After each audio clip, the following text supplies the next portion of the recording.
The story begins in the not too distant future in an apparently dystopian penal system.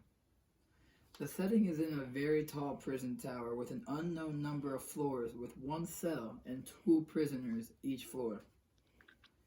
There is a pool table sized hole in the floor and ceiling of the cells that a platform moves through. The platform has no visible means of propulsion or support. It arrives from above in the cell every day for 2 minutes. The prisoners on each cell have 2 minutes to eat what they can from the platform before it drops down to the next floor. When it begins at top, the platform is overflowing with gourmet food, and the prisoners on the top floors gorge themselves. As the platform descends down to the lower floors, the food is scarce, and people must turn to committing horrendous acts or starving to death.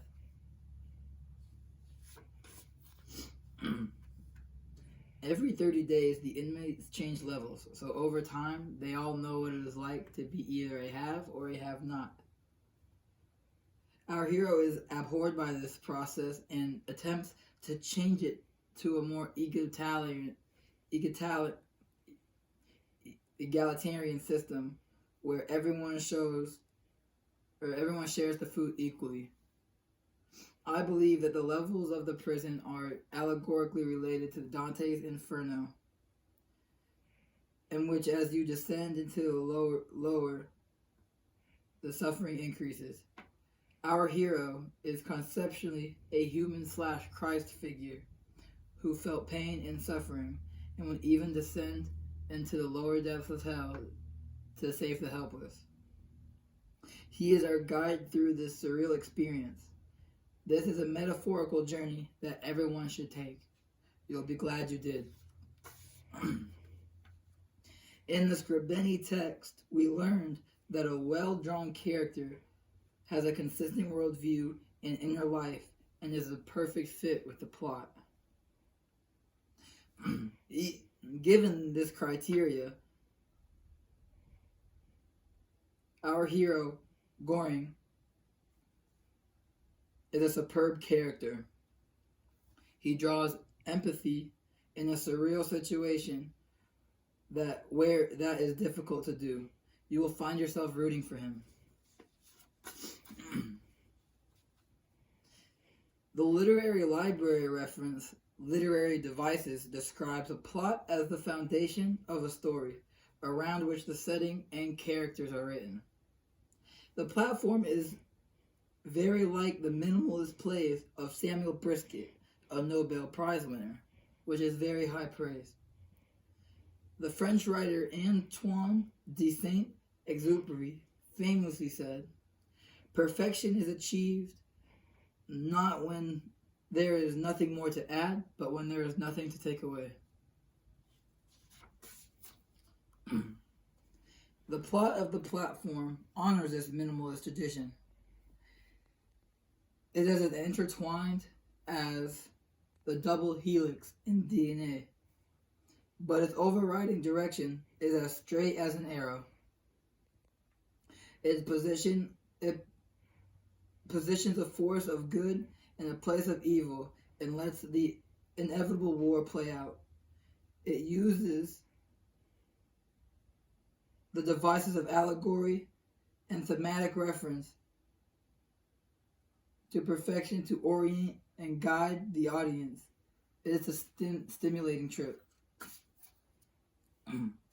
The social significance of the platform is when one sees suffering, social injustice, hunger, or any type of significant suffering in our fellow humans, then we must do something.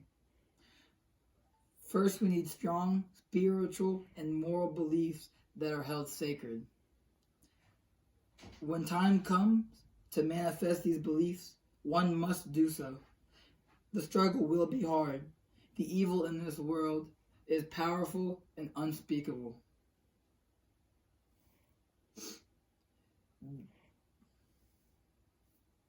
You will not always be successful in your struggles or correct in your schemes to help. That is not always important. What is important is that you try. And if you try, you will be shown a sign and you will know that what you did is right and that it mattered.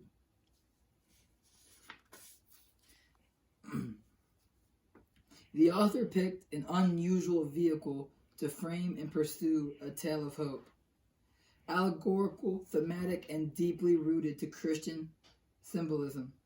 He has created a tale of good versus evil. He paints a picture with vivid scenes of evil, horrifying events, hopelessness, and futility. He depicts a litany of evil that man is capable of perpetrating against his fellow man. Where is the hope? Is God dead? Will evil triumph? No, God is not dead. Out of the pit of darkness the author has drug us into, there emerges a sign. An innocent little girl appears. She is the sign, our hero proclaims, and that is the final allegory. From the Bible you read, a small child will lead them. The moral, do what's right and you will die fulfilled. There is hope. And that's it.